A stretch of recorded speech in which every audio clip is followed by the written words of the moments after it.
Yello, my little filmer dudes, my name is Montero, and thank you for joining me in my journey to watch every TV show ever created. Not really, but we are gonna get close. First things first, if you've not seen my spoiler-free review for these first two episodes, please do so. This is gonna be more of a spoiler discussion than a review. So if you want more like a review, go over to that one. I'm gonna come back over here, because we're gonna be getting into some spoilies. So if you've not seen the first two episodes, stop.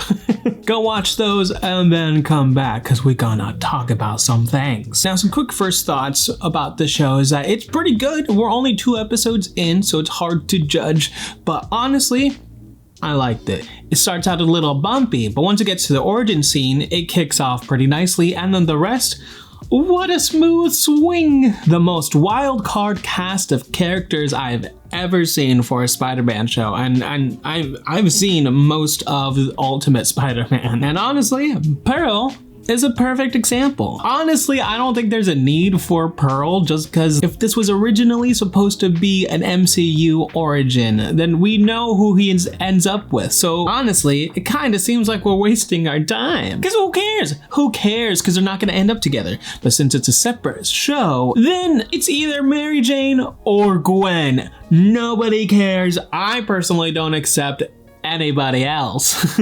Still, it's a waste of time because we all know if it's Spider-Man, it's eventually gonna be MJ or Gwen. So we could honestly use the screen time for any other storylines. Honestly, I don't know too much about Pearl, and honestly, there's not much to know about Pearl, just that in the comics, she's a Filipino superhero with the power to manipulate water. And I don't think she's gonna get her water powers in this show, but her love for water sports was hinted at when Lonnie told her to not forget her goggles for her sports thing that she's got going on. So goggles has got to be for water sports. I just thought that was funny. Plus her hair is blue.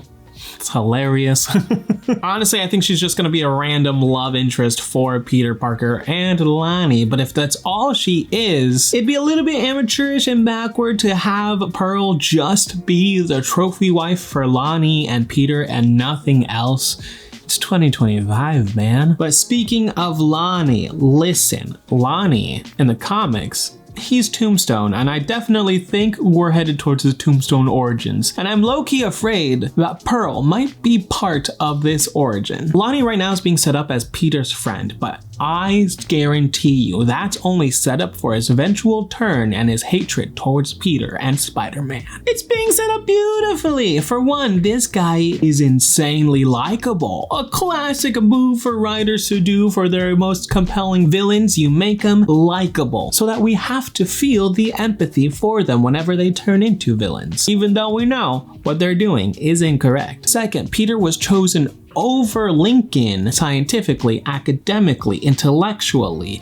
Norman Osborn chose Peter for that internship. Personally, he went in person, and granted, this was because he knew that Peter Parker was Spider-Man. He wanted Spider-Man, but still, why does this matter? Well, Mike pointed out to me that in the show, it was pointed out several times that Peter isn't a great student. He's late all the time, at least he's on top of his class intellectually, but as a student, he's always asking, to leave, he's leaving early, he's getting to class late. There are other students in this school of geniuses that are way better candidates for this internship. Lonnie, for example, is a perfect candidate. He's almost as smart as Peter. He's athletic but focused on his career, and he has perfect attendance, supposedly.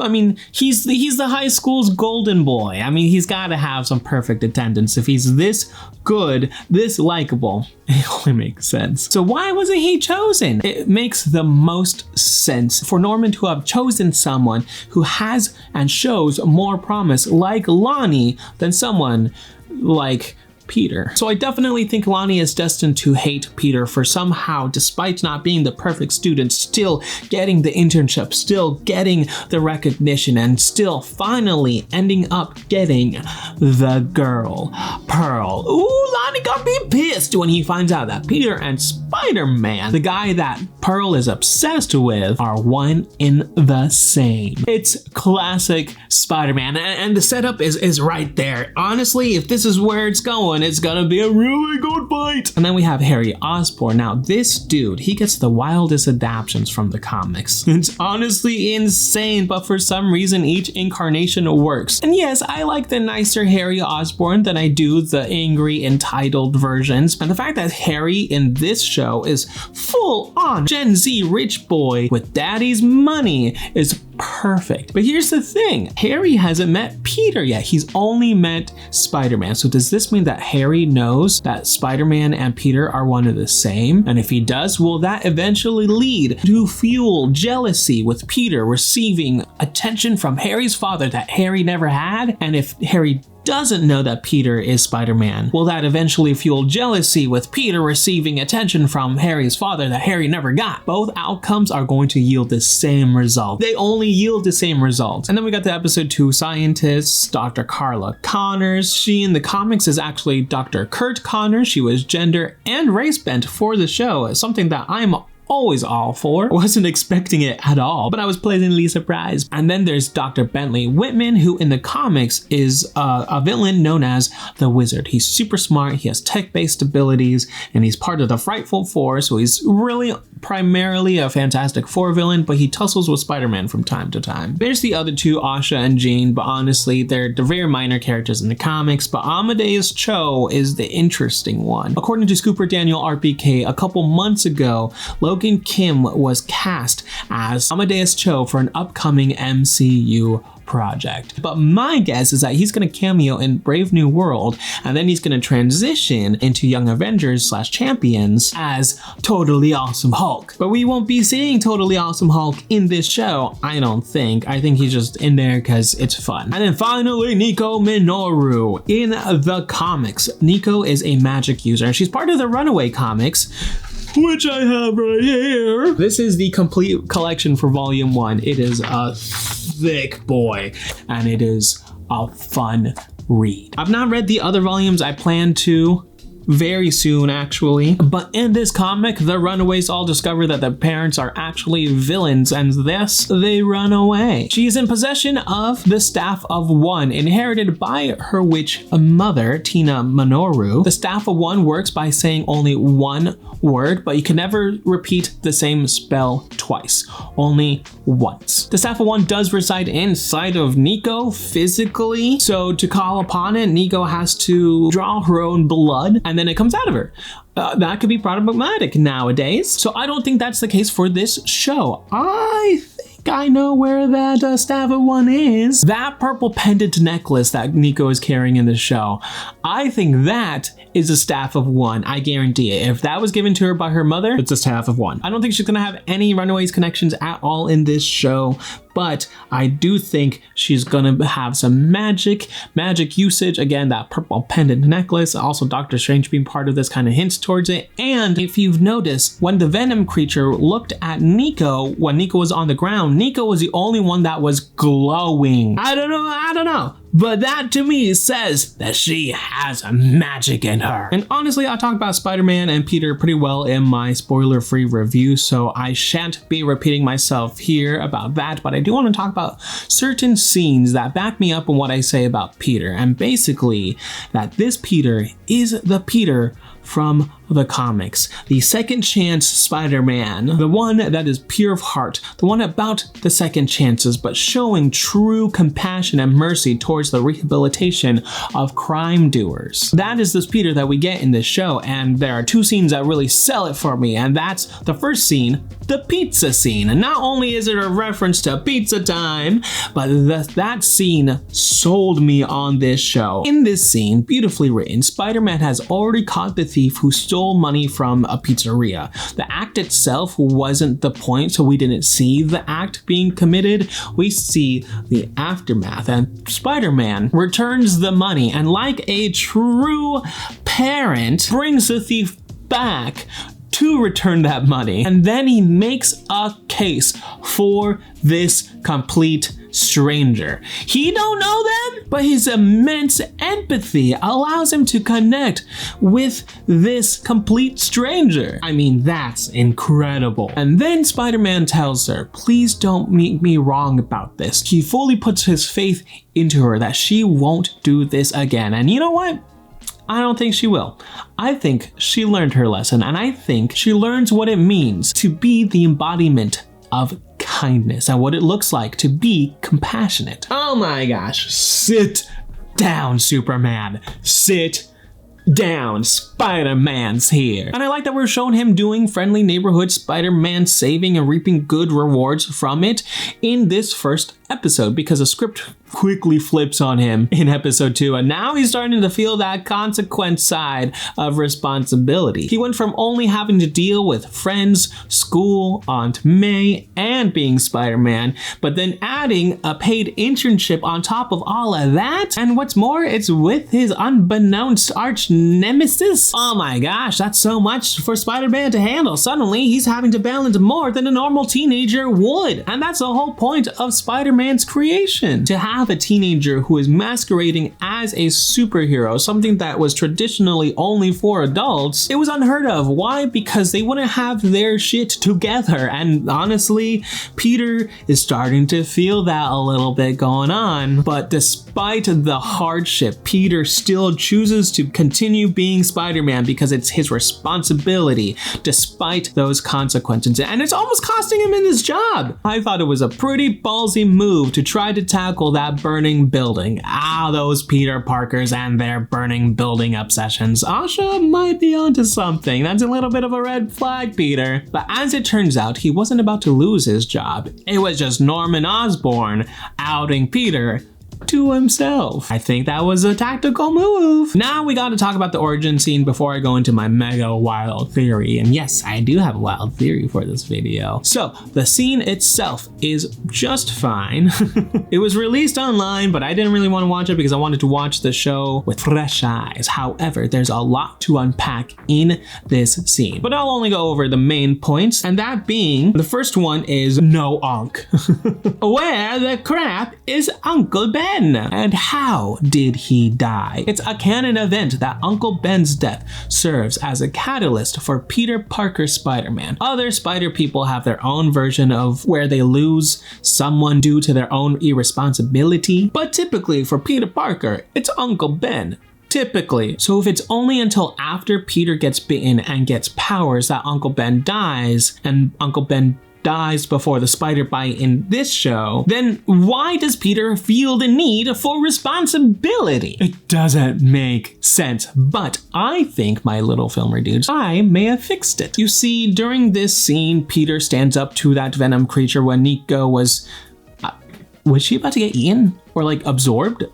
I don't know, but it made me a little nervous. But Peter really only learned to be this heroic from Uncle Ben. That's the responsibility part that kicked in for Peter. So my guess is that Peter was likely present during Uncle Ben's death, and it likely happened at a convenience store. Classic, but Ben likely tried to talk and resonate with the mugger, and something probably startled the mugger, and the mugger probably accidentally shot Uncle Ben right in front of Peter. And Peter, having absolutely no power in this situation, is just forced to watch everything unfold. Ben dying in Peter's arms likely tells Peter a version of the responsibility speech, and from that point forward, Peter feels compelled to follow his Uncle Ben's lead to help whenever he is able, even though he is powerless in comparison. He don't have no powers, but he's still being told the responsibility speech. And this is likely why, once he gets his powers, he immediately starts out as Spider-Man, or as trying to save people, because he remembers that night with Uncle Ben, and it still serves as his catalyst for being Spider-Man, even though it happened before the spider bite. I love it. Even if this is never mentioned again in the show, that's fine. It still lives perfectly in my headcanon. And now yours. But I'm satisfied with this. I hope this is the case. Please don't prove me wrong, Jeff Trammell. And then, was that Cindy Moon? This was incredible for me as a Spider-Man fan. It kind of brought me back to X-Men 97 when they had a couple of the panels, and I was like, what? That? It was the same thing.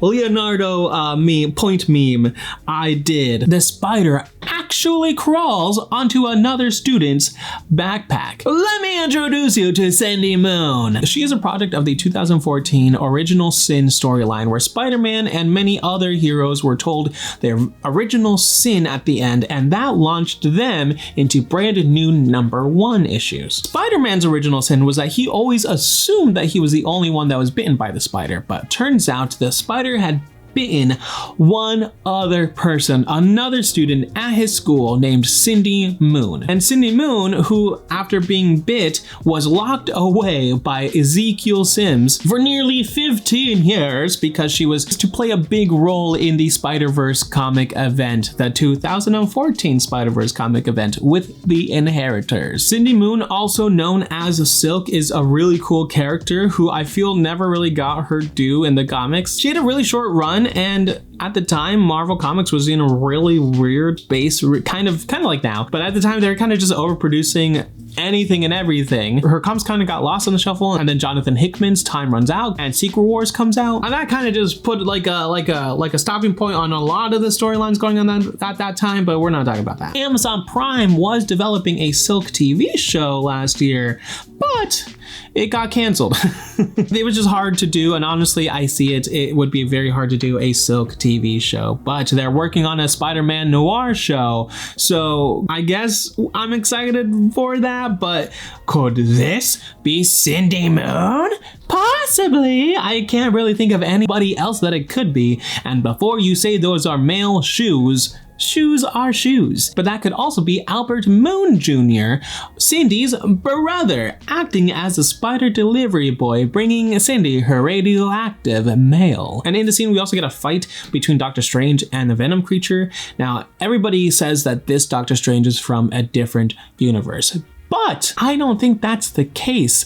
I think time travel is involved here. I'm not gonna switch my hats, but just know it is wild theory time. I'm calling this wild theory the Spider of the future. You see, I think show creator Jeff Trammell wants us to think that this might be a multiversal occurrence because Doctor Strange looks around and says, we don't belong here, we're not supposed to be here. But here doesn't have to mean this universe. Here could mean this time period. Also, we've kind of just been assuming that this Peter was magically induced because of the Marvel Sparkle Circle. Well, of course it would be. Yet I always found it weird that a spider with that design would just decide to hop over to the next universe and vacay.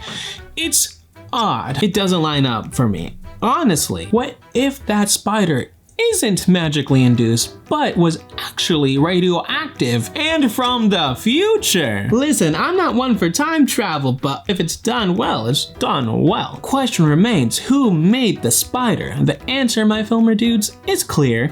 It's Norman Osborn. As we already covered, this man is obsessed with Spider-Man. Perhaps Harry showed him the video that Harry took of Spider-Man saving Harry, and this causes Norman to look up Spider-Man, seeing a lot more videos of a friendly neighborhood Spider-Man. And if Tony's able to figure it out, so can Norman Osborn. Tony was just more direct with his confrontation about Peter being Spider-Man, but Norman was tactical. He played the long-ish game. So my guess is that Norman Osborn is going to serve as the Tony Stark replacement going forward, and Norman is going to give Peter his new suit, maybe some gadgets, he's going to give him advice, mentorship, and all this time Norman is going to try to figure out how the heck Spider-Man Peter exists. Now, because of this, Norman is going to try to recreate the spider in secret. However, somewhere down the line there's going to be a fight at Oscorp between the Venom creature and Doctor Strange. Who is that Venom creature? I don't know. It could be Harry, it could be Kraven, it could be Peter. The point is,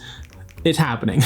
Something interrupts Doctor Strange casting a spell, so it causes him to accidentally open up a time portal instead of a general teleportation portal, and they fall through. And what else falls through because they're at Oscorp? The spider that bites Peter, and that spider has been radioactive the entire time because it was worked on by Norman Osborn. So it's not magic based, it is science based, and this, if it's true, is genius. Absolute genius. And there's a basis for Norman creating a spider that bites a Spider-Man in the comics. And who is that Spider-Man? Miles Morales. That's right, in the original Ultimate Comics universe where Miles Morales is originally from, Norman Osborn secretly creates a spider because he's obsessed with Peter Parker Spider-Man, and he creates this spider trying to make a Spider-Man of his own, only for it to escape and eventually bite